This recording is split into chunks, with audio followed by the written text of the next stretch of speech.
আসসালামু আলাইকুম। সংবাদে আপনাদের সবাইকে স্বাগত জানাচ্ছি। আমি ফিরোজ তোহা। শুরুতেই সংবাদ শিরোনাম।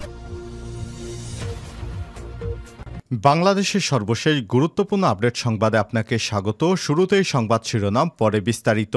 শুরুতেই জানিয়ে দিব, নির্বাচন কখন হবে সেটা দেশবাসীকে ঠিক করতে হবে বললেন অন্তর্বর্তীকালীন সরকারের প্রধান উপদেষ্টা ডক্টর মোহাম্মদ ইউনূস। এরপর জানিয়ে দিব, সীমান্তে মুখোমুখি বিজিবি এবং বিএসএফ, স্থানীয়দের মধ্যে চরম আতঙ্ক। এদিকে কুমিল্লায় পানির প্রবল স্রোতে ভেসে গেল দুই বোন। কুমিল্লার তিতাস উপজেলায় মাদ্রাসা থেকে ফেরার পথে বন্যার পানিতে ডুবে দুই শিশুর মৃত্যু হয়েছে। আজ দুপুরে উপজেলার বাগাইরামপুর গ্রামে দুর্ঘটনা ঘটে। এদিকে বন্যার্তদের সহযোগিতায় 2 কোটি টাকা দিল মার্কেন্টাইল ব্যাংক। এবারে জানাবো আনসারের রদবদল। বাংলাদেশ আনসার এবং গ্রাম প্রতিরক্ষা বাহিনীর 19 ঊর্ধ্বতন কর্মকর্তাকে বদলির আদেশ দেওয়া হয়েছে। রোববার 25 আগস্ট স্বরাষ্ট্র মন্ত্রণালয়ের জননিরাপত্তা বিভাগ আনসার শাখা 1 থেকে পৃথক 2টি প্রজ্ঞাপনে উপমহাপরিচালক পদমর্যাদার 9 এবং পরিচালক পদমর্যাদার 10 কর্মকর্তাকে বদলি করা হয়েছে। এবং সর্বশেষ জানিয়ে দিব, গত 24 দিনে এলো 20,600 কোটি টাকার রেমিটেন্স। চলতি আগস্ট মাসের প্রথম 24 দিনে দেশে বৈধ পথে 171 কোটি 83,30,000 মার্কিন ডলার রেমিটেন্স এসেছে, যা বাংলাদেশি টাকায় প্রায় 20,600 কোটি টাকা। আজ কেন্দ্রীয় ব্যাংকের প্রকাশিত হালনাগাদ প্রতিবেদন থেকে সব তথ্য জানা গেছে। কেন্দ্রীয় ব্যাংকের তথ্য পর্যালোচনা করে দেখা গেছে, চলতি আগস্ট মাসের 24 আগস্ট পর্যন্ত দেশে যে পরিমাণ রেমিটেন্স এসেছে, এর মধ্যে রাষ্ট্রায়ত্ত ব্যাংকগুলোর মাধ্যমে 27 কোটি 69 লক্ষ, বিশেষায়িত একটি ব্যাংকের মাধ্যমে 6 কোটি 4 লক্ষ 10,000 মার্কিন ডলার এবং বেসরকারি ব্যাংকগুলোর মাধ্যমে এসেছে 137 কোটি 77 লক্ষ 90,000 ডলার এবং বিদেশি ব্যাংকগুলোর মাধ্যমে এসেছে 32 লক্ষ 30,000 মার্কিন ডলার রেমিটেন্স। কেন্দ্রীয় ব্যাংকের তথ্য বলছে, আগস্টের 24 দিনে আগের বছরের একই সময়ের তুলনায় প্রায় 30% বেশি রেমিটেন্স বাংলাদেশে এসেছে। গত বছরের 2023-এর আগস্টের 24 দিনে রেমিটেন্স এসেছিল মাত্র 132 কোটি ডলার, যার তুলনায় এবারে এসেছে 30% বেশি রেমিটেন্স। দিন দিন প্রবাসী আয় বাংলাদেশে বাড়ছে, এটি আমাদের জন্য অত্যন্ত সুখবর। প্রিয় দর্শক, এতক্ষণ শুনছিলেন সংবাদ শিরোনাম, এবারে বিস্তারিত। তবে তার আগে বন্ধুরা, অনুরোধ থাকবে সংবাদটিতে একটি লাইক দিন। এই চ্যানেলে আপনি নতুন হয়ে থাকলে আমাদের সংবাদটি দেখতে দেখতে চ্যানেলটি সাবস্ক্রাইব করে রাখুন। কমেন্ট করে আপনার মূল্যবান মতামত জানিয়ে দিন বন্ধুরা, আমাদের সংবাদটি আপনি বিশ্বের কোন দেশ থেকে বা বাংলাদেশের কোন স্থান থেকে দেখছেন এবং শুনছেন। এবারে বিস্তারিত। নির্বাচন কখন হবে সেটি দেশবাসীকে ঠিক করতে হবে। ডক্টর ইউনূস।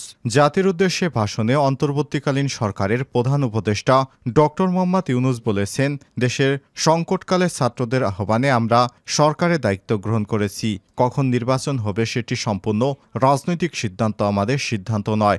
দেশবাসী ঠিক করতে হবে, আপনারা কখন আমাদের দায়িত্ব ছেড়ে দিতে বলবেন তখনই আমরা ছেড়ে দেব। আর সন্ধ্যা 7টায় জাতির উদ্দেশ্যে দেয়া এক ভাষণে এসব কথা বলেন অন্তর্বর্তীকালীন সরকারের প্রধান উপদেষ্টা প্রফেসর ডক্টর মোহাম্মদ ইউনূস। এ সময় ডক্টর মোহাম্মদ ইউনূস বিদেশ থেকে রেমিটেন্স পাঠানোর জন্য প্রবাসীদের ধন্যবাদ জানান। ডক্টর মোহাম্মদ ইউনূস জানান, বাংলাদেশে যে বন্যা পরিস্থিতি সৃষ্টি হয়েছে, আমরা সবাই একসাথে কাজ করব। এজন্য সবাইকে ধৈর্য ধরে যার যা দাবি দেওয়া আছে সেগুলো পরে করার জন্য অনুরোধ করেছেন। তিনি বলেছেন, যেসব সদস্যরা এই সংকটকালীন সময়ে বিভিন্ন জায়গায় আন্দোলন সংগ্রাম করছেন, তারা যেন আপাতত তাদের দাবিগুলো লিখিত আকারে প্রকাশ করে। নির্বাচন প্রসঙ্গে ডক্টর মোহাম্মদ ইউনূস বলেছে, দেশবাসী ঠিক করে দিবে কখন নির্বাচন হবে। আমি আমার ইচ্ছায় এখানে বসিনি, এখানে আমাকে ছাত্র জনতা তীব্র আন্দোলনের মুখে বিগত সরকার দেশ ছাড়ার পর আমাকে দায়িত্ব দেওয়া হয়েছে। এবার দেশবাসী ঠিক করবে কবে নির্বাচন হবে। নির্বাচনের বিষয়টি সম্পূর্ণ রাজনৈতিক ব্যাপার, এ বিষয়ে আমার কোনো মন্তব্য নেই। জনগণ যখন ঠিক করবে তখনই দেশে নির্বাচন হবে। সীমান্তে বিজিবি বিএসএফ মুখোমুখি, স্থানীয়দের মধ্যে চরম আতঙ্ক। শেখ হাসিনা বাংলাদেশ থেকে পালিয়ে যাবার পর বাংলাদেশ ভারত সীমান্তে ব্যাপক উত্তেজনা বিরাজ করছে। সম্ভবত এটি সবচেয়ে বাংলাদেশ ভারতের মধ্যে চরম উত্তেজনাকর একটি মুহূর্ত। ভারতীয় মিডিয়া জানিয়েছে, দুইটি ঘটনাকে কেন্দ্র করে এই সীমান্তে মুখোমুখি হওয়ার খবর এসেছে। সেই ঘটনা দুটির মধ্যে একটি হলো গত বুধবার লালমনিরহাটের পাটগ্রামে দহগ্রামে ভারতীয় সীমান্তরক্ষী বাহিনী বিএসএফের সদস্যরা শূন্যরেখা বরাবর কাঁটাতারের বেড়া নির্মাণ করতে যায়, কিন্তু আন্তর্জাতিক রীতি অনুযায়ী শূন্যরেখা বরাবর কোনো কাঁটাতারের বেড়া নির্মাণ করা যাবে না। ন্যূনতম ৩০ মিটার অভ্যন্তরীণে এই বেড়া নির্মাণ করতে পারবে সেই বাহিনী, কিন্তু ভারতীয় সীমান্তরক্ষী বাহিনী সমস্ত নিয়মনীতি তোয়াক্কা না করে তারা শূন্যরেখা বরাবরই কাঁটাতারের বেড়া নির্মাণ করতে যায়। এ সময় বিজিবির সদস্যরা বাধা দেয়, কিন্তু বিজিবির সদস্যদের বাধা উপেক্ষা করে তারপর তারা সেই বেড়া নির্মাণ করতে যায়। এই ঘটনায় বিজিবির পক্ষ থেকে কড়া সতর্কতা জারি করা হয় বিএসএফকে।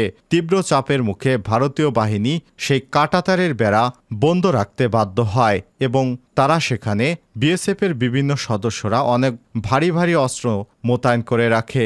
এ অবস্থায় বাংলাদেশের বিজিবির সদস্যরা সেখানে কড়া নিরাপত্তা জোরদার করে। এ অবস্থায় ওই এলাকায় মানুষের মধ্যে তীব্র আতঙ্ক বিরাজ করছে। কুমিল্লায় পানির প্রবল স্রোতে ভেসে গেল দুই বোন। কুমিল্লার তিতাস উপজেলা মাদ্রাসা থেকে ফেরার পথে পানিতে ডুবে 2 জনের মৃত্যু হয়েছে। আজ দুপুরে উপজেলার বাগাইরামপুর গ্রামে দুর্ঘটনা ঘটে। নিহতরা হল ওই গ্রামের প্রবাসী মনির হোসেনের মেয়ে আয়েশা আক্তার 10 এবং একই এলাকার মোক্তার হোসেনের মেয়ে সামিয়া আক্তার 9, তারা সম্পর্কে চাচাতো বোন এবং নয়াকান্দি ইসহাকিয়া সোহিনিয়া দারুল কোরআন মাদ্রাসার ছাত্রী ছিলেন। তিতাস থানার ওসি কাজী নাজমুল হক কালবেলাকে বিষয়টি নিশ্চিত করেছেন। স্থানীয় লোকজন জানান, রোববার সকালে রাস্তা দিয়ে হাঁটু পানি ভেঙে মাদ্রাসায় যায় 2 জন।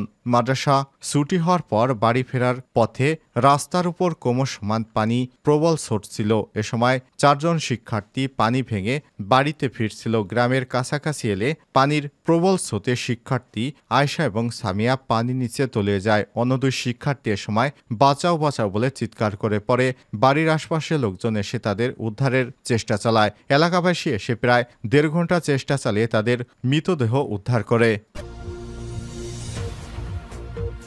বন্যার্তদের 2 কোটি টাকা দিল mercantile bank. Mercantile bank PLC বন্যায় ক্ষতিগ্রস্তদের মাঝে ত্রাণ এবং পুনর্বাসনের জন্য 2 কোটি টাকা প্রদান করেছে। মার্কেন্টাইল ব্যাংকের কর্মকর্তাদের একদিনের বেতনের সমপরিমাণ অর্থের চেক প্রধান উপদেষ্টার ত্রাণ এবং কল্যাণ তহবিলে জমা দেওয়া হয়েছে। ব্যাংকের ব্যবস্থাপনা পরিচালক মোহাম্মদ কামরুল ইসলাম চৌধুরী এই অতিরিক্ত ব্যবস্থাপনা পরিচালক মতিউল হাসানের কাছ থেকে সোনালী ব্যাংকের উপব্যবস্থাপনা পরিচালক সুভাষচন্দ্র দাস প্রধান উপদেষ্টার কার্যালয়ের পক্ষে উক্ত চেক গ্রহণ করেন। আনসারের রদবদল। বাংলাদেশ আনসার এবং গ্রাম প্রতিরক্ষা বাহিনীর 19 ঊর্ধ্বতন কর্মকর্তাকে বদলির আদেশ দেওয়া হয়েছে। রোববার 25 আগস্ট স্বরাষ্ট্র মন্ত্রণালয়ের জননিরাপত্তা বিভাগ আনসার শাখা 1 থেকে পৃথক 2টি প্রজ্ঞাপনে উপমহাপরিচালক পদমর্যাদার 9 এবং পরিচালক পদমর্যাদার 10 কর্মকর্তাকে বদলি করা হয়েছে। বদলি হওয়া উপমহাপরিচালকেরা হলেন গাজীপুর শফিপুরের আনসার এবং বিডিপি একাডেমির ডেপুটি কমান্ড্যান্ট মোহাম্মদ নুরুল হাসান ফরিদিকে খুলনা রেঞ্জে, চট্টগ্রাম রেঞ্জের উপমহাপরিচালক মোহাম্মদ সাইফুল রাসেলকে বাংলাদেশ আনসার এবং গ্রাম প্রতিরক্ষা বাহিনী অপারেশনস খুলনা রেঞ্জের উপমহাপরিচালক শাহ আহমেদ ফজলে রাব্বিকে রাজশাহী রেঞ্জে, সিলেটের রেঞ্জের উপপরিচালক মোহাম্মদ আব্দুল আওয়ালকে ময়মনসিংহ রেঞ্জে, রাজশাহী রেঞ্জের উপমহাপরিচালক কামরুন নাহারকে ডেপুটি কমান্ড হিসেবে গাজীপুরের শফিপুর আনসার এবং বিডিপি একাডেমি সদর দপ্তরের উপপরিচালক অপারেশনস মোহাম্মদ ফখরুল আলমকে বরিশাল রেঞ্জে, ময়মনসিংহ রেঞ্জের উপপরিচালক মোহাম্মদ সাইফুর রহমানকে চট্টগ্রাম রেঞ্জে, বরিশাল রেঞ্জের উপপরিচালক মোহাম্মদ আশরাফুল আলমকে ঢাকা রেঞ্জে এবং ঢাকা রেঞ্জের উপপরিচালক মোহাম্মদ জিয়াউল হাসানকে সিলেট রেঞ্জে বদলি করা হয়েছে।